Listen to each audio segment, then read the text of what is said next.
dia, queridas. Bom dia, irmãs.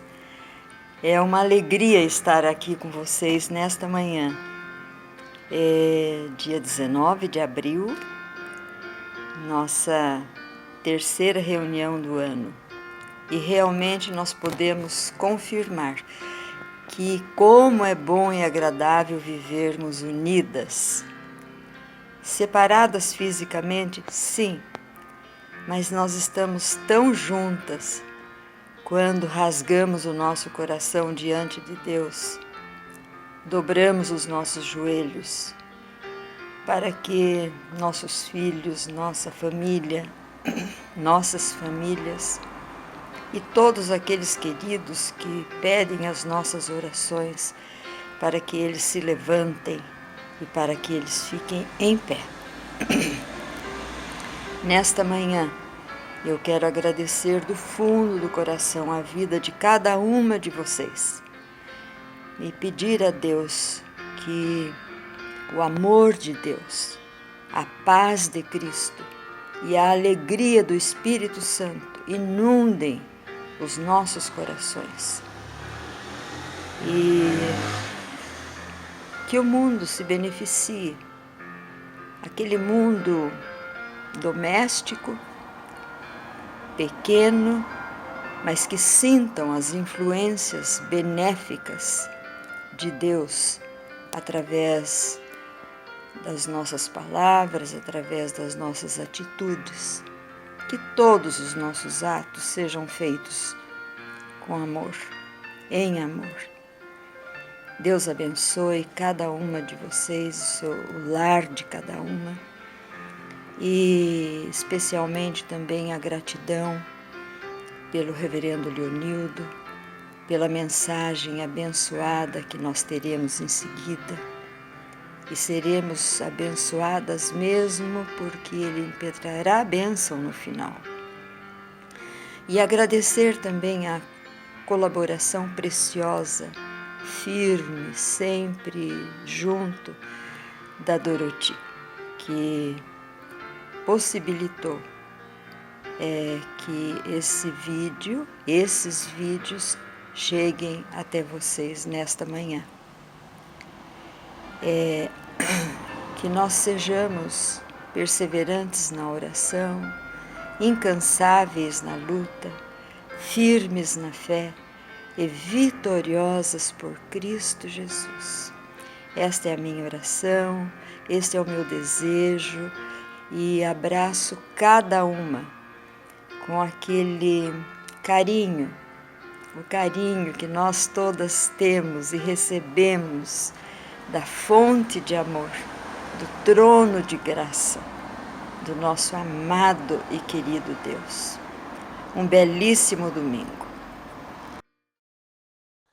Quero, em primeiro lugar, saudar nosso querido grupo de mulheres em oração da Primeira Igreja Presbiteriana Independente de São Paulo.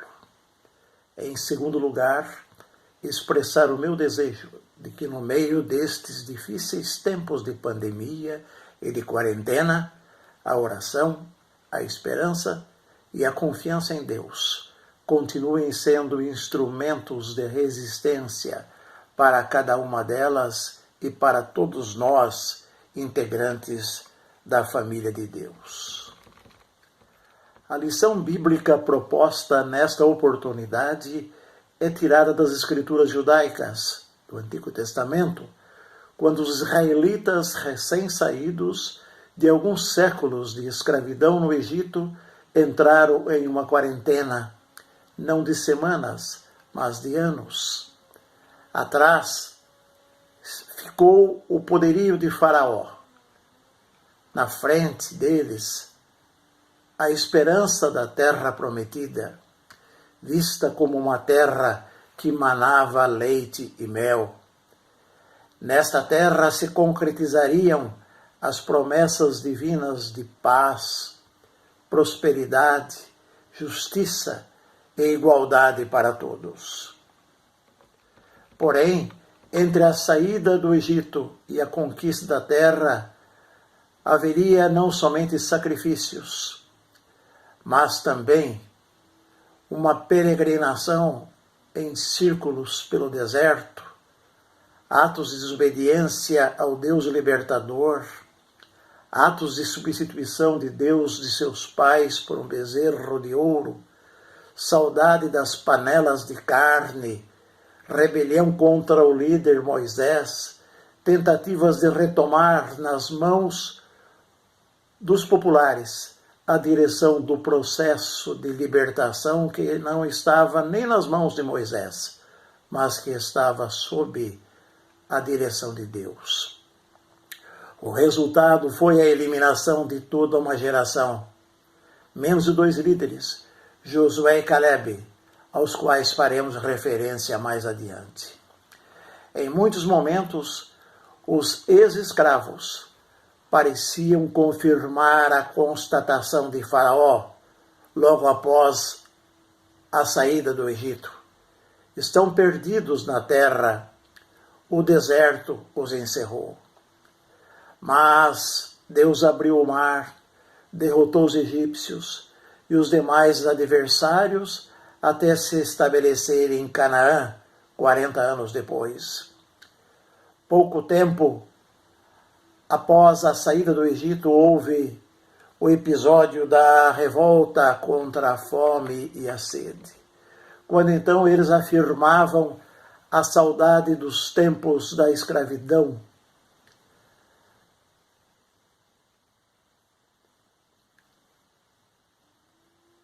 Também eles relembravam que lá eram escravos, mas pelo menos tinham comida, as famosas panelas de carne do Egito. E lá eles teriam um lugar para cair mortos e serem enterrados. Os capítulos 13 e 14 do livro de Números se referem a um episódio ocorrido 2 anos depois da saída do Egito. Eles haviam caminhado em linha reta e já estavam nas fronteiras da terra prometida. Foi então que Moisés enviou 12 homens, escolhidos a dedo, para espionar as cidades, os povos que ali habitavam, a capacidade de eles resistirem à onda de antigos escravos que caminhavam pelo deserto. A espionagem é uma forma de levantar informações sobre os adversários. E isto é uma antiga estratégia militar. Porém, ela existe até os dias de hoje. Basta lembrarmos que ao redor de nosso planeta há dezenas de satélites circulando com finalidades militares. A espionagem industrial é uma outra prática usada para roubar segredos dos competidores. Moisés usou, portanto, de uma tática de guerra, de uma estratégia que estava ao alcance das suas mãos. A terra prometida estava próxima, bem perto. Era só uma questão de aperfeiçoar as estratégias e estimular a motivação para transformar um bando de antigos escravos com mentalidade de escravos, o que é pior, em um exército capaz de derrotar os cananitas. Depois de 40 dias, os espias voltaram e apresentaram 2 relatórios.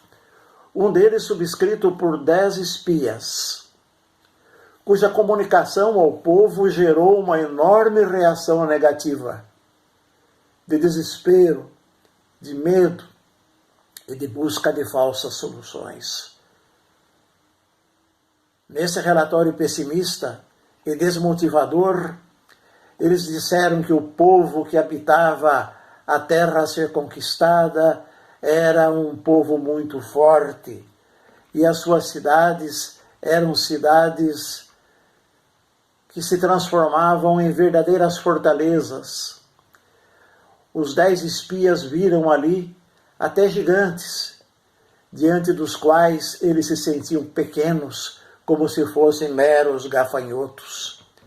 Vejam só o que o medo produz nas pessoas e nos grupos sociais.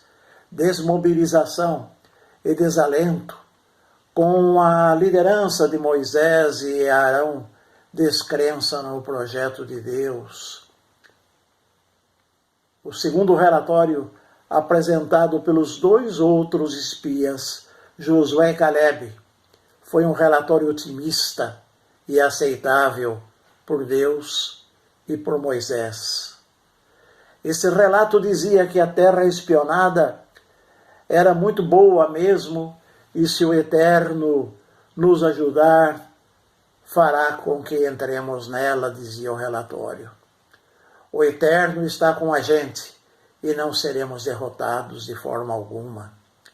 Nesse relatório não aparecem as referências a povos poderosos, a cidades fortificadas e nem a gigantes de quaisquer espécies.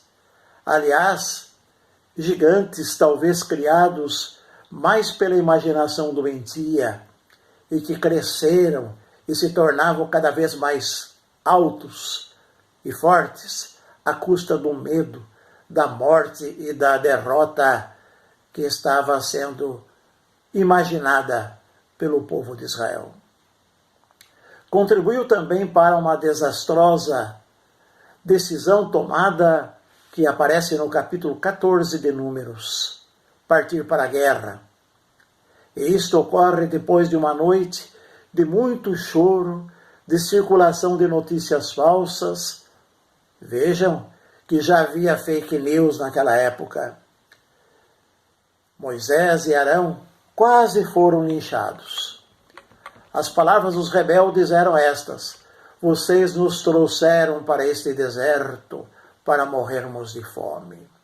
Diante daquela ameaça de rebelião, a presença de Deus, na forma de uma luz intensa e muito forte sobre o tabernáculo, levou Moisés e Arão a se colocarem em oração, com o rosto em terra. Quando então Deus lhes revelou que aquela geração toda seria consumida nos próximos 38 anos de peregrinação pelo deserto. Somente Josué e Caleb iriam participar da conquista da terra sonhada. O episódio aqui examinado nos mostra a força das narrativas quando um povo precisa ser mobilizado para uma ação coletiva, assim como também quando há o desejo de desmobilizá-lo e mantê-lo na fraqueza. Isto porque um povo fraco, medroso, indeciso, enganado por notícias falsas é mais fácil de ser dominado por aquelas forças ocultas que raramente são desmascaradas. Elas estão atrás das ideologias, das fake news, do medo demonstrado por qualquer povo na luta contra os seus inimigos visíveis e invisíveis, como é o nosso caso hoje. Tais narrativas pessimistas mexem com o sentimento básico que faz parte do DNA de todos os seres vivos, humanos e animais, o medo. Há determinadas épocas da história humana que o medo de pestes, guerras e fome se tornam epidemias e pandemias também.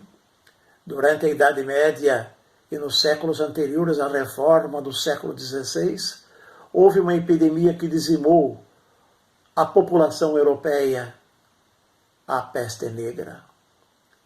Sem saber que ela era propagada por pulgas oriundas de ratos vindos do Oriente, eles buscavam culpados ou bodes expiatórios sobre os quais pudessem jogar a culpa e as desgraças. Foi então que houve uma perseguição aos judeus. Milhares deles foram mortos e expulsos de cidades onde viviam há séculos. O medo é um péssimo conselheiro. Quando motivados então por ideologias e fake news, pior ainda, porque o medo se transforma num problema político e social e econômico. Todavia, nesses tempos de medo, ansiedade, angústia e desespero, é um tempo propício para se buscar em Deus a força necessária para se viver novos dias. Os discípulos de Jesus, após a morte e ressurreição do Mestre, passaram por um período de desânimo. 2 deles desertaram, para a aldeia de Emaús e diziam para o desconhecido que os alcançara no meio do caminho: esperávamos que ele, Jesus, fosse redimir Israel, mas hoje já é o 3º dia em que essas coisas, a crucificação e a morte, aconteceram. Outros discípulos estavam em cômodos fechados, com medo dos judeus. O próprio Jesus, no entanto, se colocou no meio deles, animando-os, despertando-lhes a fé e a esperança, como se ele dissesse a eles: eu venci o mundo. E por que não? Vós vencereis também. Em outras palavras, a fé e a esperança vencem o mundo e vencem o medo. Isto ocorre quando a nossa alma se aproxima de Deus. É nele que o medo encontra o seu grande inimigo. Daí a frequente expressão bíblica para os israelitas e também para nós, nesses dias difíceis que nós vivemos: não temas, pois eu estou contigo. Deus afirmava para o povo de Israel em Isaías 43, versículo 5, em pleno exílio na Babilônia.